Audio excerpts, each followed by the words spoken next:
The holographic display flickered in the command center of the Valorian flagship, casting blue light across Commander Fiza's focused expression. She stood with her arms crossed, watching the alien delegation materialize on the communication screen. The Xyrathian Empire had sent their most decorated admiral, a towering creature with crystalline armor and 6 luminous eyes. "Human Commander Fiza," the alien's voice rumbled through the translator, dripping with condescension.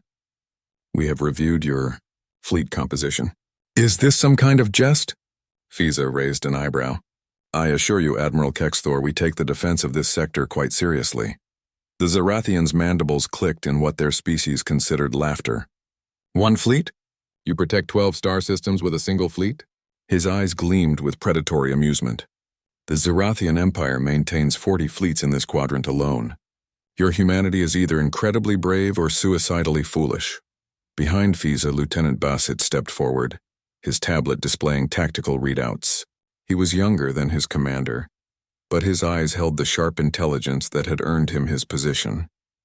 "Permission to speak, Commander." Fiza nodded, a slight smile playing at her lips. "Admiral," Bassett began, his tone respectful but firm, "I believe there may be a misunderstanding about our military doctrine. When you say fleet, what exactly do you mean?" The Xyrathian's expression shifted to confusion. "A fleet, a standard battle group. Surely you understand basic military organization? For us, that would be approximately 200 vessels. Cruisers, destroyers, fighters, support craft." 200, Bassett repeated, exchanging a glance with Fiza. "I see.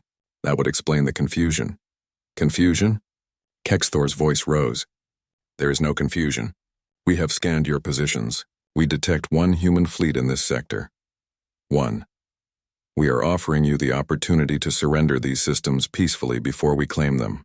You cannot possibly defend them with such limited forces." Fiza finally allowed herself a full smile.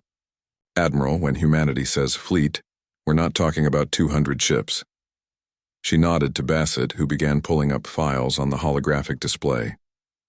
"The 3rd Expeditionary Fleet," Bassett announced, "currently defending this sector consists of 12,463 vessels." The silence that followed was absolute. All 6 of Kexthor's eyes widened simultaneously. "That's impossible," the Admiral stammered. "No species can maintain such a force structure." "The logistics alone are complicated, yes," Fiza interrupted. "But humanity has always been good at complicated. We have 7 such fleets in active deployment across human-controlled space. Each one is a fully independent fighting force capable of sustained operations without resupply for up to 18 months. Kexthor's crystalline armor seemed to dim slightly. 7 fleets. 7 times 12,000. 87,241 ships currently in active service, Bassett confirmed, reading from his tablet. That's not counting our reserve forces, system defense platforms, or the construction yards that produce approximately 300 new vessels per month. The Xyrathian admiral took a step back from his own display. "This cannot be accurate. Our intelligence is based on a fundamental misunderstanding," Fiza said, her voice firm but not unkind. "You see, Admiral, humanity learned something during our early space expansion. We learned that in the vastness of space, numbers matter, but more importantly, we learned that we needed to redefine what a fleet actually means." She walked closer to the holographic display, gesturing at the tactical map. "Each of our fleets operates as a mobile civilization. We have carrier vessels the size of your capital cities, factory ships that can construct new vessels while in transit, hospital ships, agricultural ships, research vessels, and yes, enough firepower to glass a planet if we absolutely had to." "But why?" Kexthor's voice had lost all its earlier arrogance.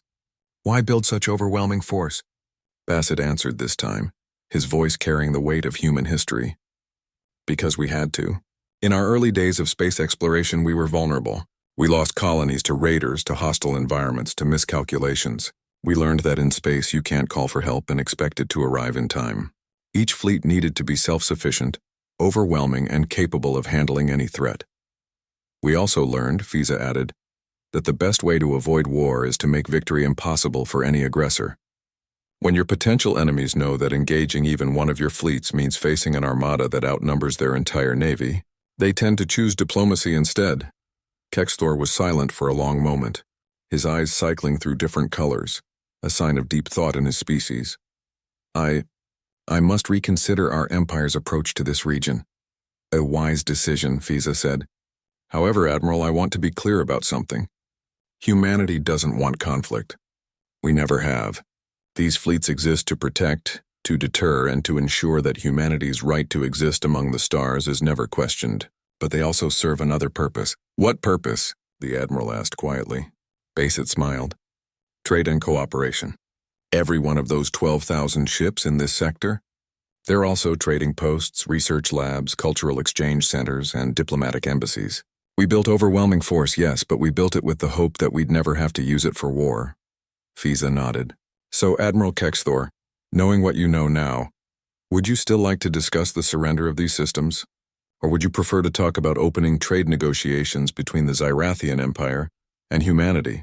The alien admiral's armor brightened slightly, a sign of respect in his culture. Commander Fiza, Lieutenant Bassett, I believe I have much to report to my superiors. And yes, I think trade negotiations would be far more profitable than any military action. As the communication ended and the hologram faded, Bassett let out a long breath. Do you think they'll actually choose peace? Fiza looked out at the stars beyond the viewport, where the lights of the 3rd Expeditionary Fleet glimmered like a constellation unto itself. They will, because that's what humanity has always been best at, being so overwhelmingly prepared for war that peace becomes the only logical choice. Bassett nodded, understanding. In the end, humanity's true power wasn't just in their ships or their numbers. It was in their refusal to be helpless, their commitment to protecting their own, and their unwavering belief that the best weapon was the one you never had to fire. One fleet, indeed,